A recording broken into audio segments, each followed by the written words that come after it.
This conference will now be recorded. Welcome back to Live Talk with Dr. B. Hill.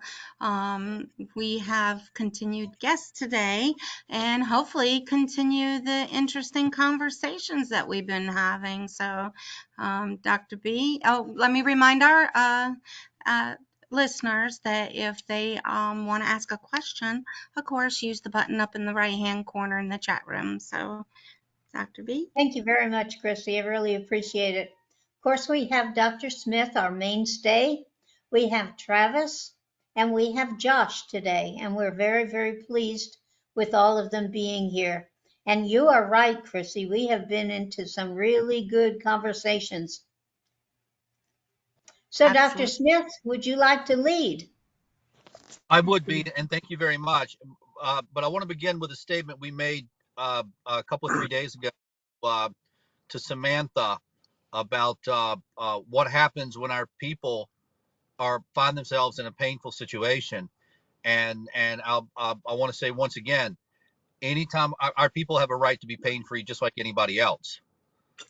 Just because our people have the damage to their DNA does not take away their right to for medical care and medical treatment, including the alleviation of pain. The alleviation of pain is a very important component of medical care, a very important component. And Josh, we understand you had an accident with your shoulder, and you're having a lot of pain in your shoulder, and it raises issues for our people. And one of the issues that it raises is the issue of the opioids, and there's so much fear around that. Um, uh, but there are people who very successfully will stop their buprenorphine for a short period of time, have a short course of opioids, and go back on buprenorphine. And some people, their DNA allows them to do that easily. Other people, it's easier for them just to increase their buprenorphine. Um, but but the option of just suffering because you're one of our people, no, that's not the option. No, we don't want our people to suffer. Yes, sir. No. Uh, uh, that stated, we'll move along. I just want to make sure we got that out there. Our people have a right to medical care and a right to pain treated. Uh, Chrissy, let's open up with the first slide that you and I were looking at this morning. Uh, this is a slide that it's out of one of the articles that I wrote, and it really I've always liked this slide because basically, and let me walk through it in case people can't see it. Uh, uh, Opioids lead to gene silencing, which is the DNA damage, which leads to a dysfunction in the autonomic nervous system, and then leads to a set of symptoms that are listed here on both the uh, sympathetic side and the parasympathetic side. All right, so Mother Nature decided 600 million years ago that she was going to have a, a system that controlled our organs and our bodily functions. And Mother Nature likes simplicity, and so she divided it into two categories. Okay, so as organisms, as animals, and this is true for uh, certainly all the mammals. Um, you have a system called the autonomic nervous system. It's easy to say automatic nervous system, but it's actually the autonomic nervous system, and that's the system that controls your organs and bodily functions, breathing, heart rate, temperature, things like that. And that system is divided into two branches, two sides. One is affectionately known as the fight or flight system. In other words, it's very important that an organism survive in order to pass along its DNA. In order to survive, you got to get away from harm, and that's the fight or flight system. And the other system is the rest and digest system. And other than that, Mother Nature just keeps a balance between the two. And this has been going on for hundreds of millions of years. Unfortunately, the DNA damage, the genetic damage that the opioids do, somehow interfering with that. We could sit here for and talk about theories about why the genetic damage is interfering with that system. And at the end of the day, we really wouldn't be anywhere. Remember, we keep talking over and over and over again. We talk about what science knows, what science doesn't know, and the line in between the two. And we know, in fact, you guys know better than anybody. That list of symptoms you see in front of you, you have experienced that when you got sick, when you tried to stop taking the opioids.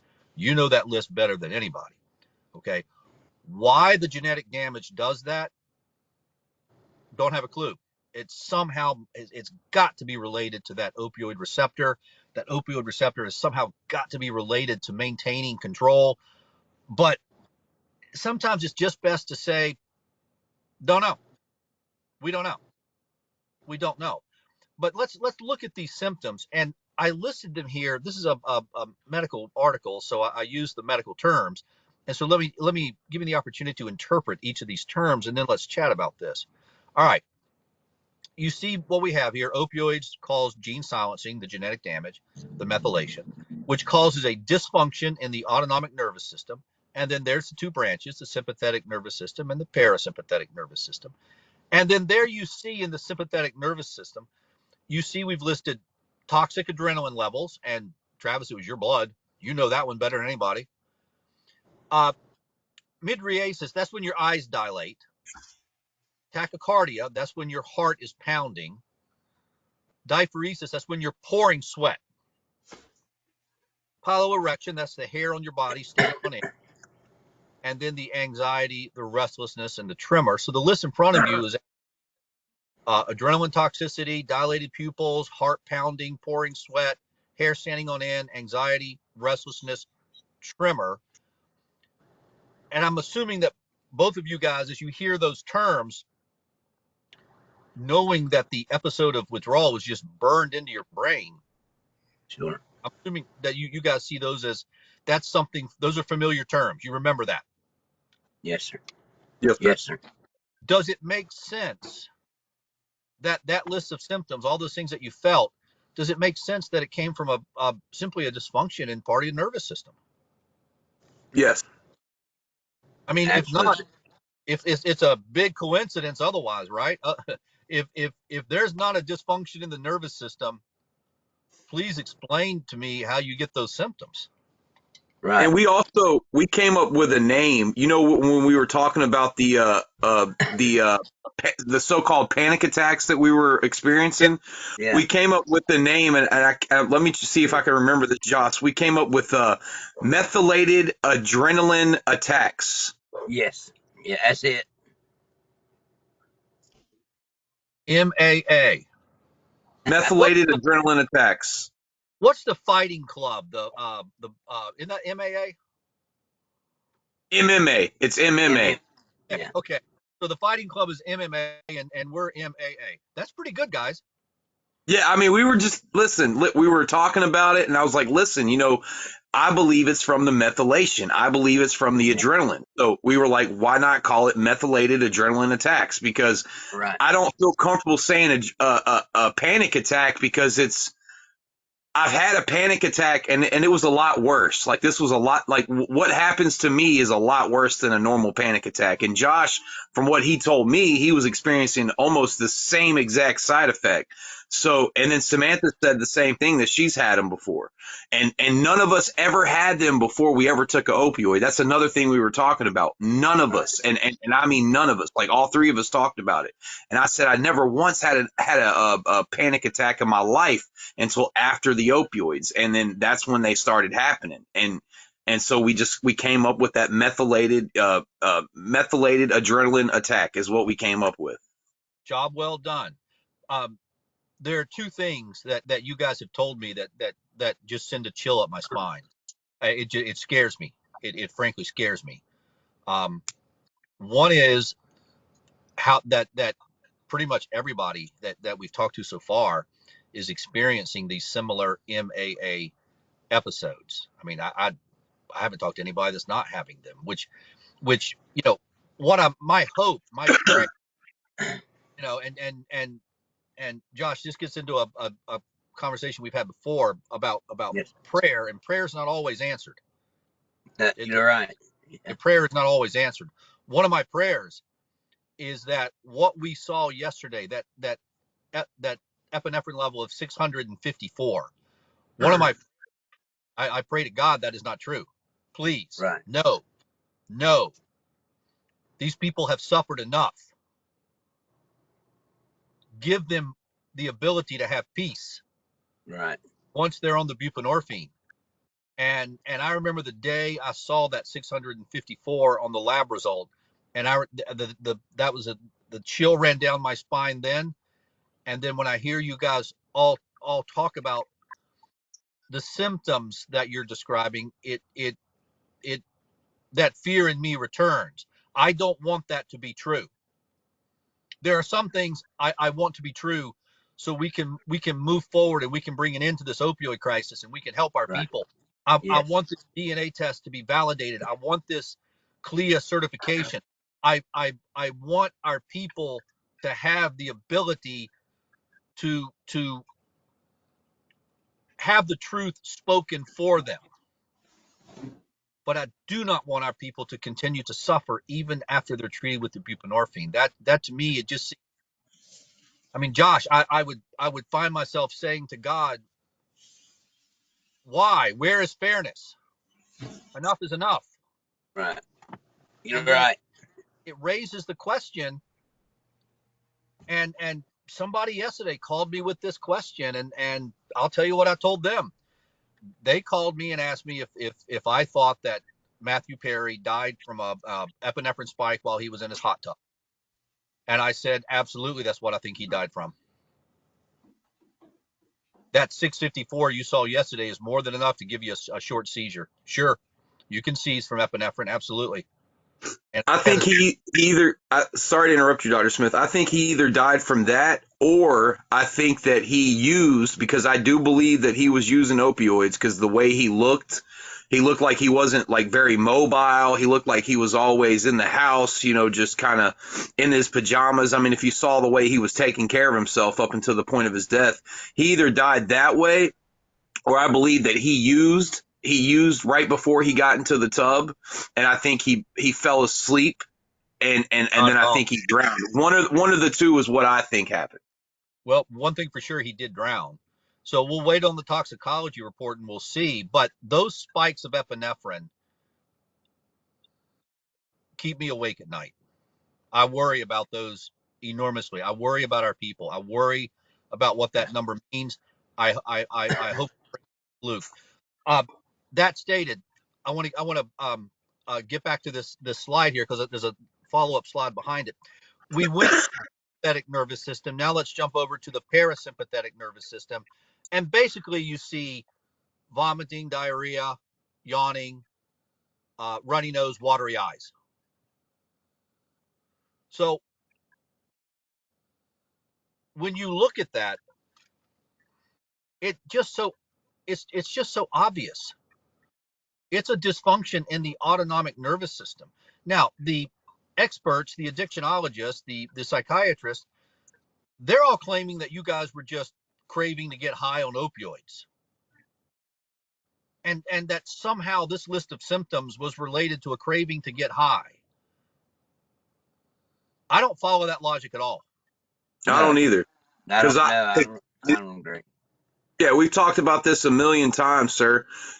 I never once woke up thinking, let's go get high. It was all about, I can't run out today because I don't want to be sick. And Josh felt the same way. Yes, totally. I've talked to Samantha.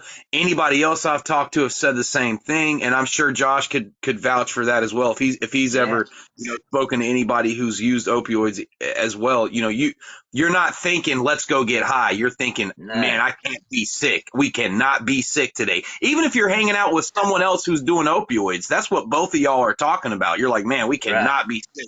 What are we going to do today to make sure we have our medicine so we're not sick? Because we don't want to get sick. And that's literally what you talk about. You're not sitting there like, hey, man, let's go get high. You ready to go get high? That's not what you're saying. You're like, dude, we can't run out because we don't want to be sick. And you're actually frantic about it. Like, you're going to panic. Yeah. Like, Yeah. even when you buy your next pills, like, if you only have 5 when you buy them, you're already thinking about the next 5 that you need, because you're like, oh my God, I only got 5 pills left. You know, what am I going to do? I'm going to be sick soon.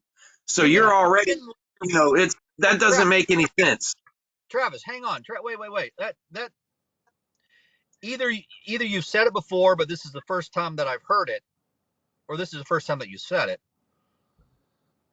You're telling me. Wait, no, hang on here. Let me get my thoughts together. All right. Let me tell you what I just heard, and I'll ask Dr. B if she heard the same thing.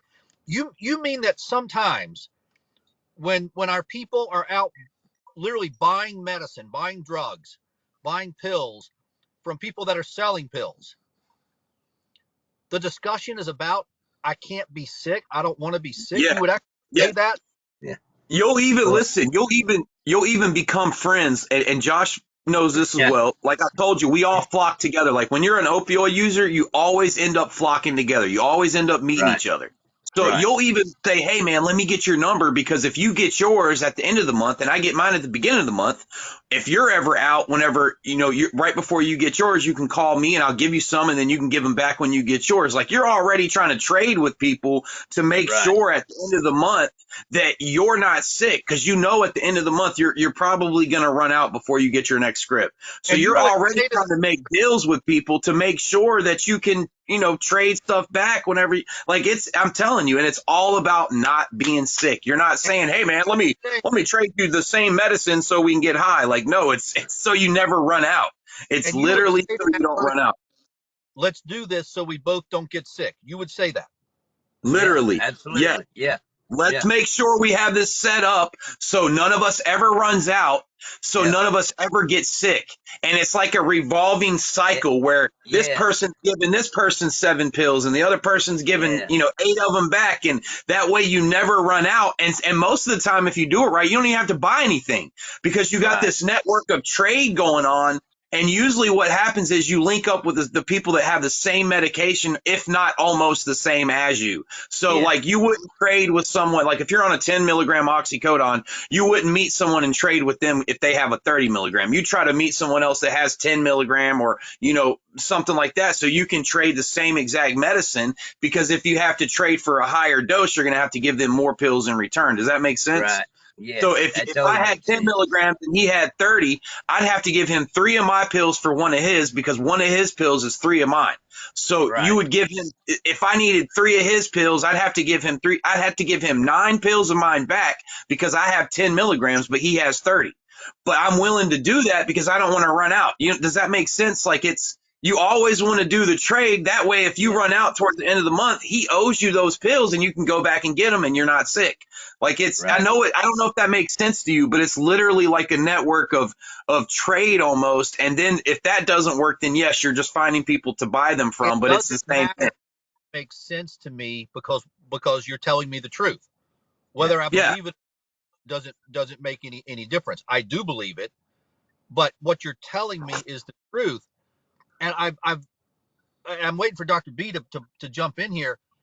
I've never thought about. Let me say something to you right now. I hear that from our people that are on buprenorphine right now. I only have 60 pills. I only have 30 pills. I just cut down. I only have 45 pills. I'm afraid I'm going to run out. The count is constantly there. The number is constantly there. Always counting to make sure that you're not going to run out. With a full bottle, you're working with a brand new bottle. That goes with buprenorphine. That goes with opioids. It is always the count. Yes, you never have enough. And what's driving is the fear of the return of the sickness. Is that what? Yes, exactly. You don't want to be sick. It's all about not being sick. And you can ask that today. I said that today. I was scared. Yeah, you did. I did. I mean, you said that last night too, by the way. I don't know if you remember that, but when I talked to you last night. But it's always about that count. It's a never-ending cycle. Dr. Doug, you could have a brand new bottle, say 120, and you have not took any out of it, and you're already thinking, what am I going to do? I, Yeah. I mean, Yeah. you know, It, I owe 10 to this guy, I owe 5 to this guy, and then you're freaking out because you hadn't taken any yet. You're just paying your debts, I guess, or what you borrowed to get through the month or whatever. yep. All Back. right, all right, all right. Time out, guys. Time out. Time out. We're not going to run out of. We got 9 minutes left, All right, and go ahead. we're gonna tie these loose ends up and then come back to this. All right, all right, All right. okay. Let me tell you what I'm hearing you saying, and then you tell me if I'm hearing correctly. Okay.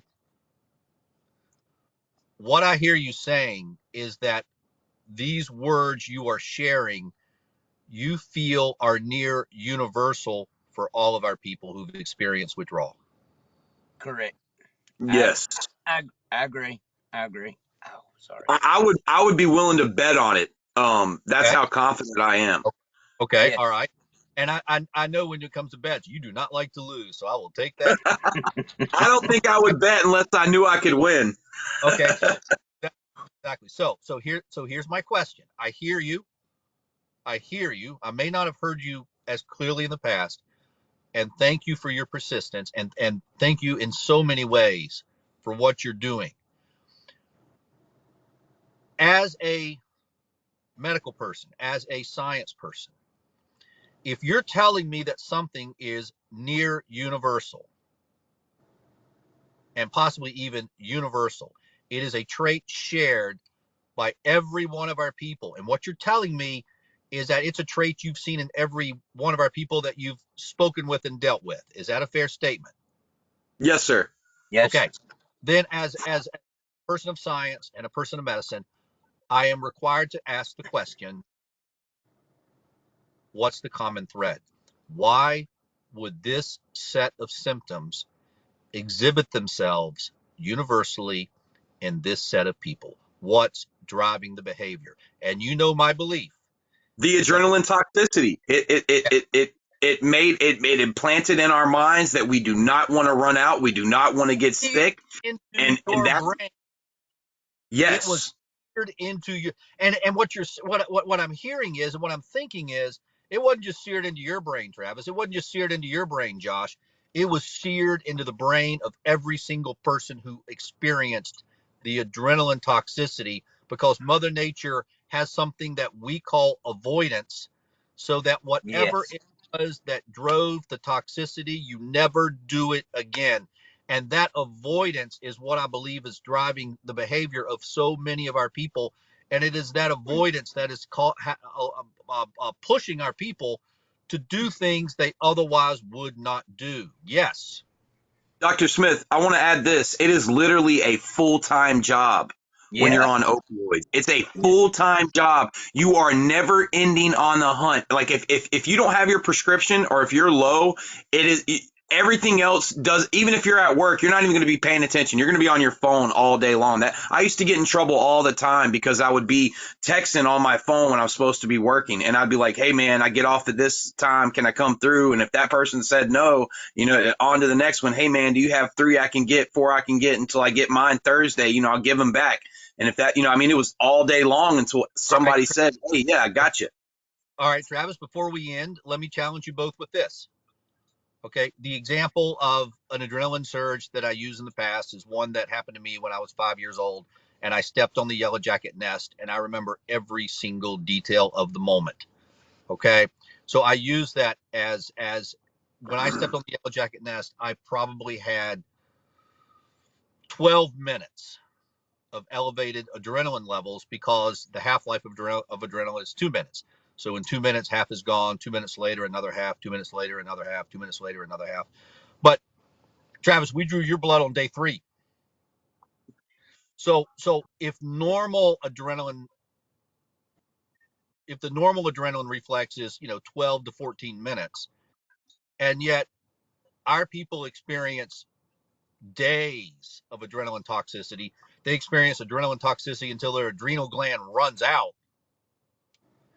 Is what you're saying our people are experiencing is just the result of days of what happens to the brain when it's exposed to day after day of adrenaline toxicity. And then what you said was it becomes a job. And what you meant by that was it's taken over all your daytime thinking and activities.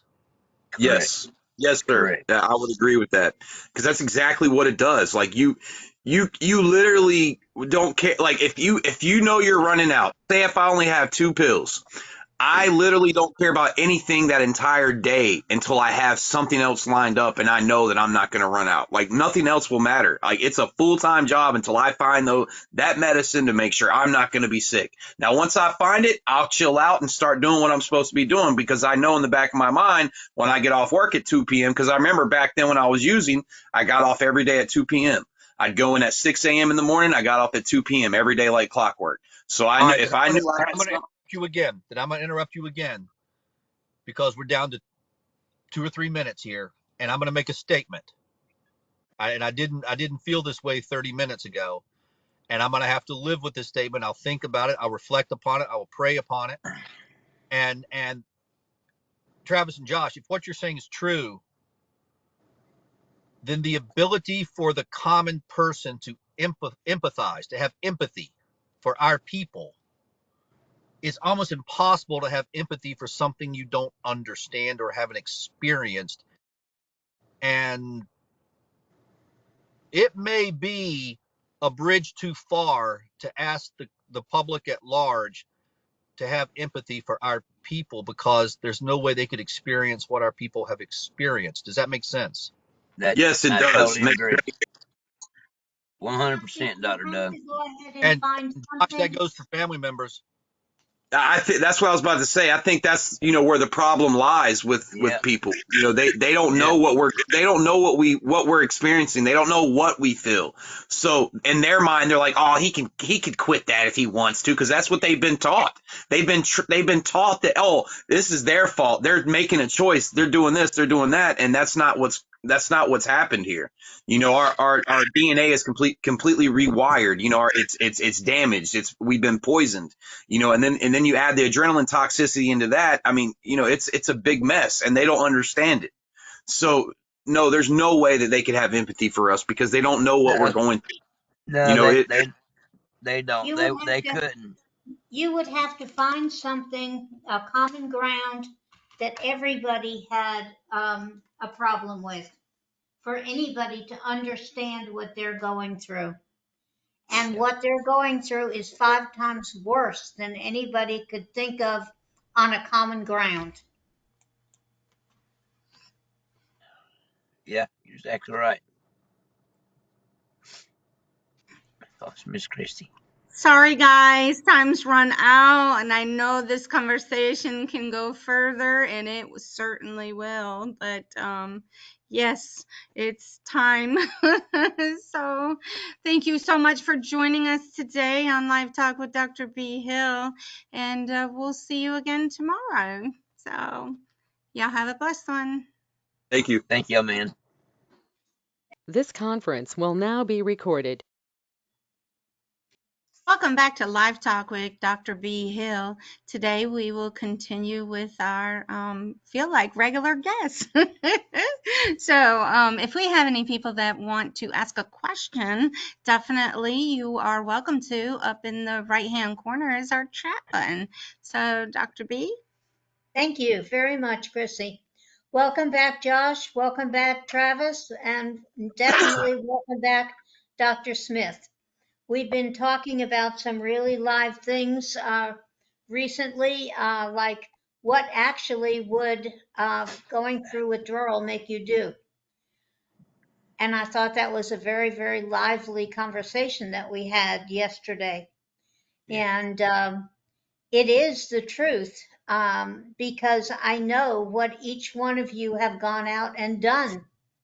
Not something violent, but have gone out and done just to go ahead and keep from getting sick.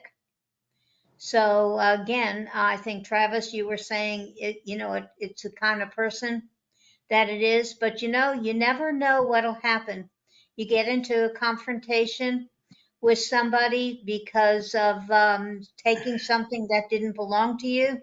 You have a fight, that person gets knocked down, they hit their head, and bingo, you got a charge of murder on your hands.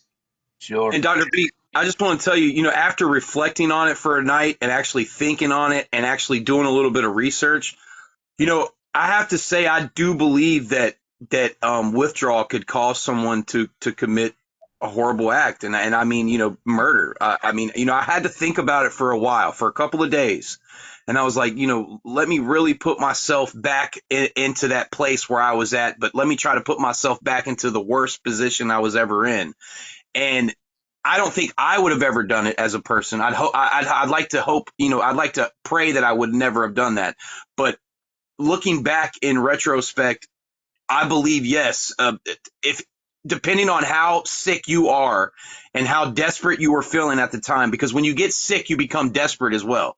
It's not only a mental sickness and a physical sickness. It's a desperation at that point. You're so sick physically that you're desperate enough to do anything to not be sick. So But let me I interject honestly, this. Let me interject this. If you remember what happened to you when you were so bad that you really needed it and you went to a seedy part of town, and what happened? I got robbed and beat up. That's right.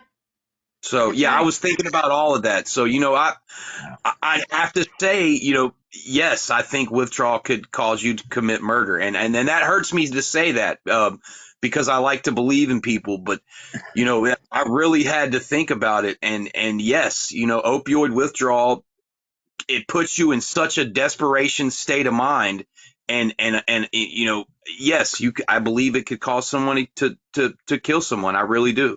Like, and I had to think about that for a few days because I didn't believe it at first. I'm like, wait a minute, I don't think I could ever do this. But I had to really sit down and think about it, and I really think that it could happen. I really, really do. I looked up a lot of stuff online.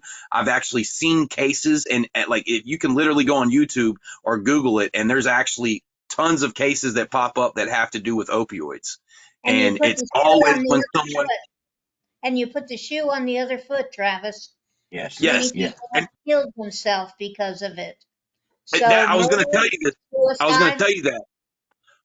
I read an article, and there was a kid. This happened in Albemarle, and he broke into his neighbor's house. He was sick. He was on heroin real bad. He started off with pain pills. He was really, really sick and desperate. Broke into his dad's next door neighbor's house. They called the cops on him. The cops arrived while he was in the house. He somehow managed to run from that neighbor's house into his dad's house, took a shovel his dad had at the back door, broke through his dad's wall to get into his dad's gun safe, sat down and wrote a letter, and then killed himself inside the house. Wow. This happened in Albemarle, North Carolina. And he told his dad on the note that he was so sick, he didn't want to go into withdrawal in jail because they don't give you any medicine. He was so scared of being sick that he killed himself. And that happened in Albemarle, North Carolina. And it was like 10 years ago. You can look it up. I forget the kid's Wow. name, but it was on the news and everything. I remember hearing about it, but back then I wasn't entangled in anything. So I don't even think I gave it a second thought. I just remember saying, wow, that's bad, and I kept it moving. But I was researching last night, and that's one of the ones that popped up. I was researching North Carolina things that happened, to be honest with you. So that popped up, and that's the one that really stuck out to me because he literally committed breaking and entering, and then whenever he had no other way out because the cops caught him, he knew he wasn't going to get his medicine. He was going to be sick. He was going to have to go to jail where they gave you nothing to help you with your sickness, and he literally beat through the wall to get to his dad's gun safe, wrote a letter telling his dad how sorry he was and why he did it, and ended his life. Wow. So Travis, from the what we're trying to create as a somewhat scientific concept of this avoidance that the epinephrine has, the exposure to epinephrine for hours, days at a time, has given a almost a hyper avoidance reflex. Made that term up just now. Hyper avoidance reflex. That the individual may not even really fully understand what they're doing or why they're doing it, other than they just want to avoid withdrawal because that's what the epinephrine has burned into their brain. how would that theory apply in the case of this unfortunate young man? And the second question is, should we reach out to his father? So 2 questions. I think it would apply because he killed himself because he didn't want to be sick any longer. The only reason he broke into the neighbor's house is because he was sick. He had no money, he had no medicine to not be sick anymore. His dad wouldn't give him money. His mom wouldn't give him money, obviously. So his only choice, I'm going to break into a house, steal something that I can pawn to get money so I can go, not be sick. Once he got caught doing that, he ran back to his dad's house with no other options in sight, broke into his dad's room to get the gun out of the safe, and then he literally wrote a letter telling his dad that I don't want to be sick, I don't want to go through this anymore, and that's pretty much I'm ending it. I mean, and that's literally what he wrote. So what you're saying is he killed himself partly to avoid from ever having to deal with withdrawal again. Withdrawal, yes. He was tired of was tired of the cycle. He was tired of the same repetitive cycle, getting sick and this and that. If the avoidance can drive a person to kill themselves, then it would make sense that the avoidance reflex could drive a person to kill another person. Absolutely. Yes, sir. That's what made me change my mind when I read the article last night. All right. Okay. Yeah. I see your logic. I see your thinking. All right. Yep. Now, what about the second question? Should we reach out to this boy's father? I mean, we should. If you think you should, yeah, I think we should. I mean, I don't know how he'd be willing to talk about it or not. You know how some people are, but I think it's worth a shot. I mean, it happened 10 years ago, but I mean, I think it's worth a shot, because his son was a victim of what we're fighting for. Yeah, so, he needs to know that his son was a victim. He's not ever going to know that until one of us reach out to them. Exactly. So I'd agree with Josh. I'd say yes. I think we should reach out to him. I know they live in Albemarle. I don't know much of anything else. I mean, I can do some research and try to find out, but I just read the article. I'll find the article and I'll send it to you. And so that way you can, if you want to reach out to someone. The other day when we were done, we had a discussion with Samantha. And I only know Samantha and hi Sam. I only know Samantha from these meetings, but the residual that I carried with me after the meeting, and I don't know if you guys, any of y'all felt the same way. When I found out that Samantha had a domestic violence charge against her and that this was something that happened during an episode of withdrawal, I had a hard time putting that together in my head because I see Samantha as an empathetic humanist, as a truly caring person, and the idea of the violent Samantha was an incongruency I couldn't put together in my head. I don't see how Samantha could ever be a violent person, but yet I think what you guys are trying to tell me is that withdrawal does have the ability to make some changes in the person's head. Is that the lesson I should be learning here? Absolutely. Yes. Absolutely. There are certain things you cannot control that just, the opioids just change you. It just changes you. 100%. It changes your looks, the way you act. I mean, the way you react, your temperament. I mean, it just changed. It's like everything was just rewired. Like, I mean, everything. Changing you, or is that the catecholamines, the adrenaline, the epinephrine changing you? Because we know one of the purposes of epinephrine, of adrenaline, is to change behavior. We know that's one of the purposes. If you survive going in the bear cave, you won't go in again. You won't step on the jacket nest a second time. You won't put the butter fork in the electrical outlet a second time. We know one of the purposes of adrenaline is to change behavior. Is that the common link that our people are sharing that is not currently being medically recognized? That to me is the driving question. Wow, that's a good question. Yeah, that is. Wow, yeah, I'd agree. I think it's the adrenaline toxicity. I think it's that and our DNA being damaged, all the receptors that have been, altered and that are abnormal now. I just think it's everything. Everything's been rewired, like we've talked about. Like it messed everything up. But What do you think, receptors, Here, Samantha? but here's receptors my little drive input on behavior. that is, you're right, Dr. Doug. I went into nursing when I first got out of high school. That was going to be my career. Why am I not surprised? Why am I And not? opioids changed that. I mean, I won't sit here and lie. I mean, I do not have that degree because of the opioids. But just because I don't have that degree don't mean that I don't have that knowledge, and I don't still have that empathetic personality, like you said. Um, about the epinephrine changing that was absolutely 100% what changed me, because I am not proud at all to say it, and it hurts me to even talk about it again. But, I done stuff in front of my child that I would have never thought possible. My child's seen a side of me that nobody has ever seen. And he has saw that withdrawal side of me. And he saw that change in my personality. And knowing now I wish I would have knew then what I know now. And knowing how I acted then, it was absolutely the epinephrine, because here's my thing: when you're in withdrawal, you don't feel like holding your head up. You don't feel like even getting up off the couch. You're just gonna, whatever you have to do to not be sick, you're gonna make yourself not go to that point. You don't want to get there, much less have to do anything when you absolutely get there. So I know that once that hit me, and that action just took, that epinephrine took an effect, and that adrenaline was rushing in withdrawal, I don't think I could have physically done the things I done if I was just myself. I know I couldn't have.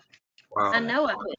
So there had to be some other something that was helping me along, because I was sick. I was sick doing this. So I know that it absolutely 100% had to have been that. All right, Sam, let's break that down into two components. I hear you loud and clear. Mm-hmm. Okay. And I'm in agreement with you, but let me break that down into two components. Okay. You bring up the point, and let me just kind of add the words to the medical words, the Okay. science, to the point that you just made. What you just brought out into discussion is the fact that there are two components to this adrenaline toxicity. There's the moment you're experiencing the adrenaline toxicity. That Mm-hmm. moment coincides with withdrawal. Mm-hmm. Okay. And then there's the after effect when you're no longer in withdrawal, but the adrenaline is still impacting and controlling your behavior in what we are now, at least as of today, beginning to call the avoidance reflex. Am I making sense? Yes. Yes.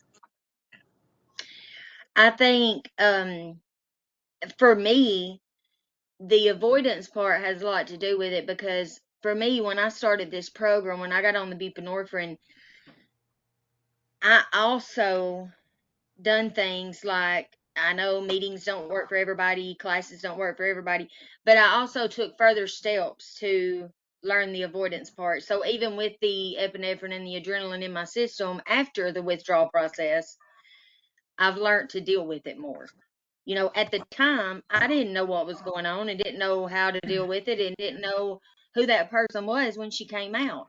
Now at this point that I have kind of come to crossroads in my life, that I'm on this program, I'm doing really good, I do still have that in my system, and I do still have that damage done to me, but I'm kind of not 100% by any means, but I'm kind of having to live with it. So I've learned a few little steps along the way to keep that under control. I'm not saying that it don't still come out. I'm like Josh and Travis both. I have those spells where I have to just go to myself and take some time, because I feel it. I feel Yeah. it coming on now. But Yeah. I Yep. think Yeah. from experiencing that, and from going through that time, I know what to expect now. I know how it's going to come on. So I can maybe manage it more, I guess. I don't know if manage it is even the right term, because I don't even manage it. I just kind of go and off to myself and deal with it now, Wow. if that makes sense. Yeah, that makes This sense to me. this whole That thing makes is sense to me too, Miss never Samantha. ending. It's never ending. It's there. It's Yeah. always with you Yeah, because your DNA has been changed. It's right. always going to be there. And that's Well, a hard thing to swallow. actually, B, It absolutely is. let me take that a step further, B, because this is what I think we're learning. What I hear the group saying is that our people are changed in two different and separate ways. It's not one change that our people have experienced. It's at least two. One change that our people have experienced has been a change in their DNA. Mm, The other change that our people have experienced has been a change in basically the wiring of their brain circuits due right. to prolonged exposure to epinephrine, adrenaline, something that Mother Nature never intended any Right. animal, including humans, to experience. Mother Nature put all kinds of safety precautions in place. Josh, you work in an industrial environment. You are Yes, sir. surrounded Mhm. by safety precautions. Correct. And Okay? I think Mother Nature never intended to have somebody like me that thinks in the box, outside the box, all four corners of the box, around all four corners of the box. So, But there are I'm two, one of those overthinkers. So, this means there are two separate long-term impacts on our people. One is the genetic damage. The other is a mhm, change in thinking and what we're this prolonged avoidance reflex. This Right. is, absolutely. guys, this is groundbreaking. Yeah, Yes. I agree. These Yes. are words that have never been said before. This is groundbreaking. Yeah. I got to think about this. This is so far reaching, it's not funny. And Yeah. I these mean, people, No, these, it's serious. It's serious. it'll It's give you. these super It serious. just, I pharmaceutical, got chills when we started talking about this. I don't know if Yeah, y'all did, I but I mean, got it's chills. Yeah. well, when I you mean, sit Now, there and you also say, mean, that would also be if we're going to be complete here, and I hate to say this, and I wish it wasn't true, and this is the other thing that I've prayed is not true, but Sam is here, and I feel compelled to say this. There's three long-term changes in our people. One is in their DNA. One is in potentially in behavior with this long-term avoidance reflex, and the third long-term change would be in possibly, we don't know, possibly a genetic change in their children. So there are possibly three Mhm. long-term changes that our people are having to deal with. And guys, these are words that have never been said before, never been spoken before. This is absolutely groundbreaking conversation. Wow. well, you look right. at the class action lawsuit, okay? You know, I think the pharmaceutical industry and their and and the pharmacies and everybody else thinks that a one-time payout is it. But that's not what your life is. No. You have No. ongoing issues, Yeah. issues that haven't stopped, issues Right. that will be with you for the rest of your life. So to Absolutely. go ahead and give you $10 and say, here, okay, I've taken care of what my problem, Mhm. what I caused. No, Yeah. sir, you have not. No. You have And I'll not. say something else on that, Dr. Doug. When my son was born, you know, I knew something was wrong. Of course, I mean, and a mother knows.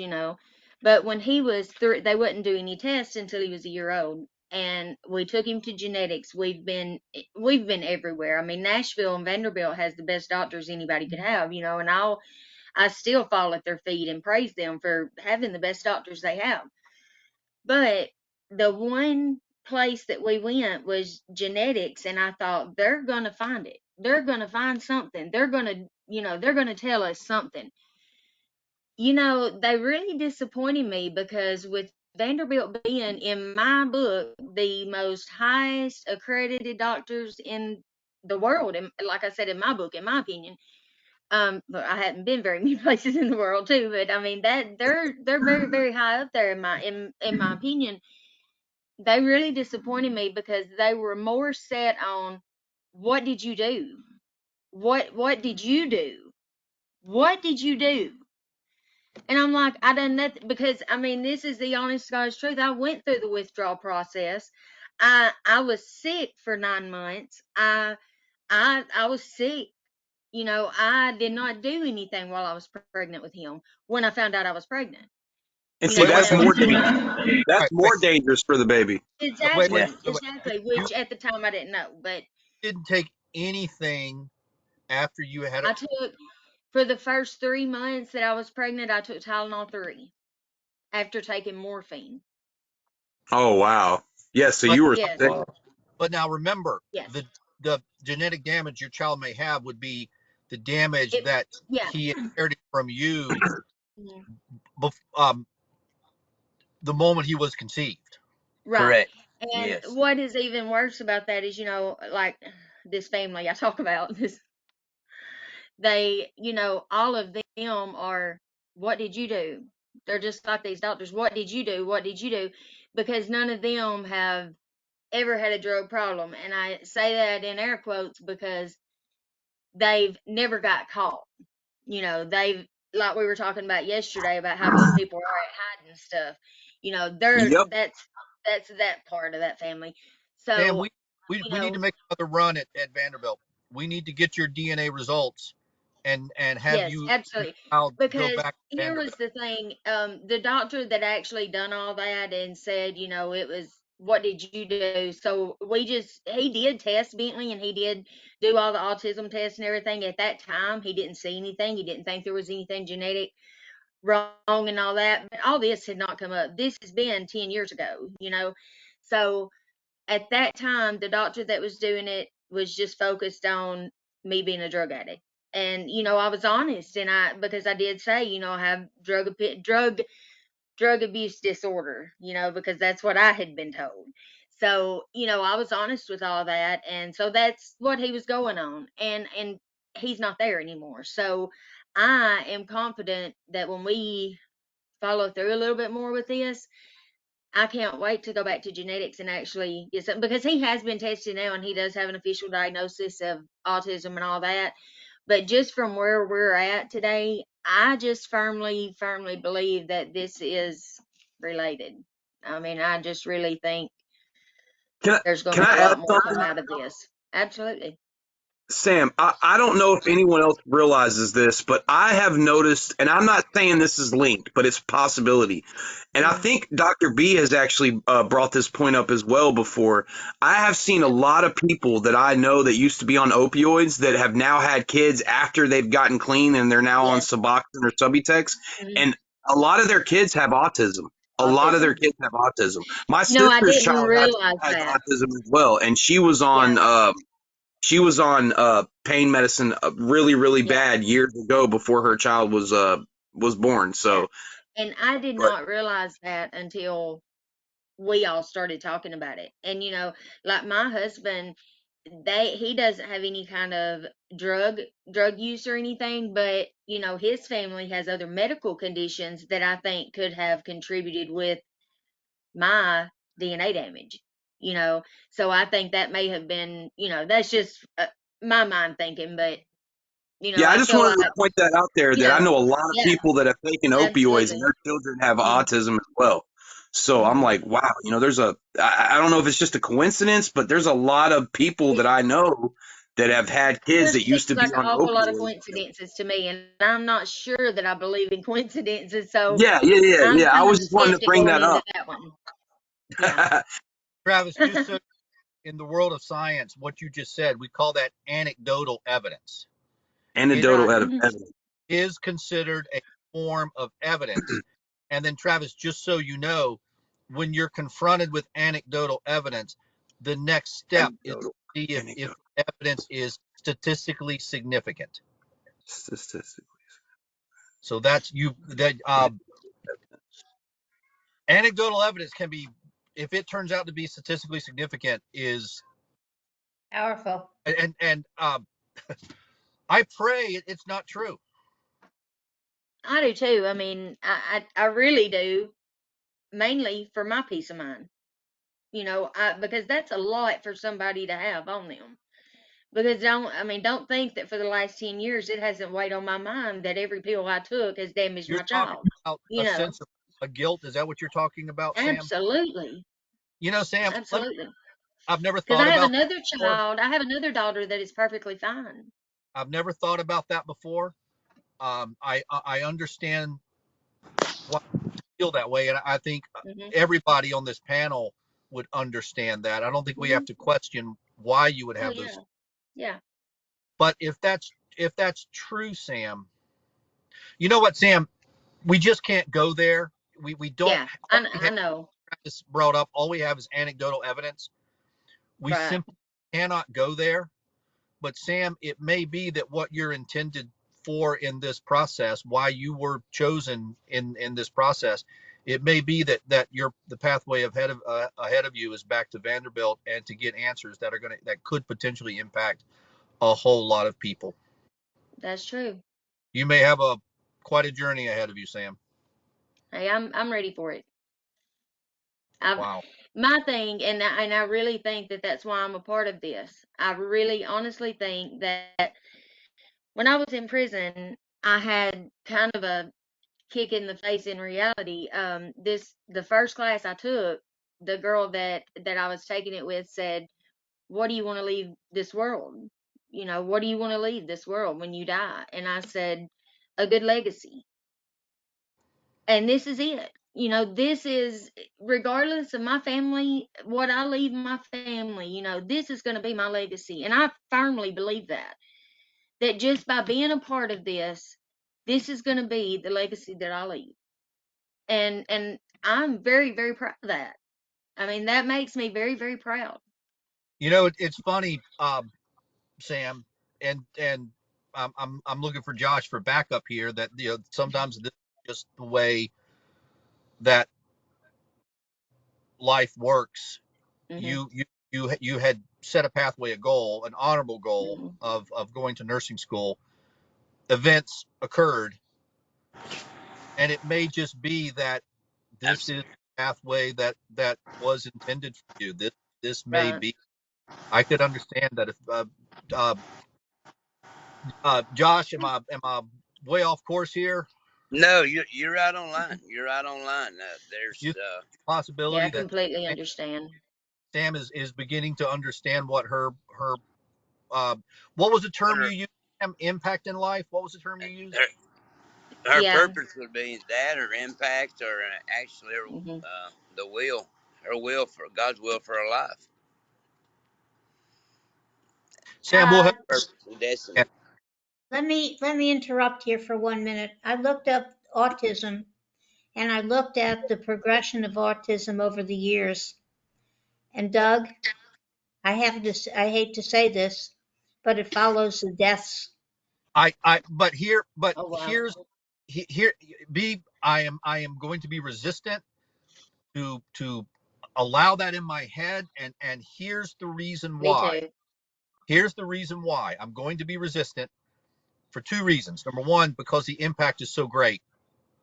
Mhm. And number two, because at the same time, we've also had a much greater emphasis on diagnosis and detection. It could Mhm. be Right. confounding variables. It could be that I, what you're saying is the incidence has gone up over the past number of years.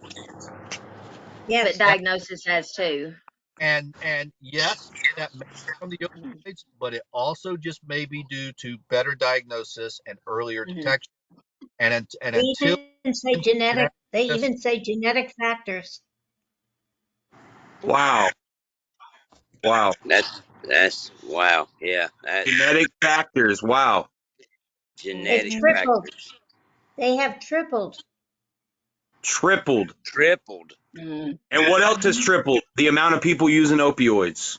I Yep. the mean, amount of just people, think Right. about it. Yeah, And I'm not trying yeah, to put that in everybody's mind, but that's No, I mean just, it's true. That's the truth. yeah. That is true. wow. That's Wow. something to really, really research there. Sam, do I have your permission to introduce a couple of reporters? Absolutely. Okay. I don't know, Sam. I don't know. And I'm not sure I want to know right now, Me but either. I mean, I it's agree just with you. something I've been thinking about, you know. I do agree with you. It is something that needs at least some level of attention right now. Right. Okay. All right. I'll let me think about the email. Sam, I need your email address and let me think about what I want to write. I got to put those Okay. words. Okay. Dr. B, you got Sam's email? Yes. Okay. And Josh, you know who I'm going to introduce her to. Travis, you know also. Yes. Yeah. Yes. B, send me that article where incidence has gone up. I'll need a graph. Okay. I will make sure that I send that to you. Well, Chrissy's here, guys, to kick us off. Yeah. We might want to let her end the show real quick because it's 104. Yes, Yeah. as always, I just can never get enough of y'all's conversation. It opens up my eyes to a lot of things I couldn't understand with family members of my own. So, unless you're going through it, you just don't know, and so I Exactly. just, it opens my eyes as well. So I just want to say thank you guys for sharing, and it's a real eye opener for me.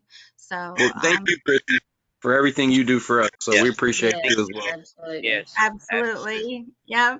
Well, thank you so much for joining us today with Live Talk with Dr. B. Hill.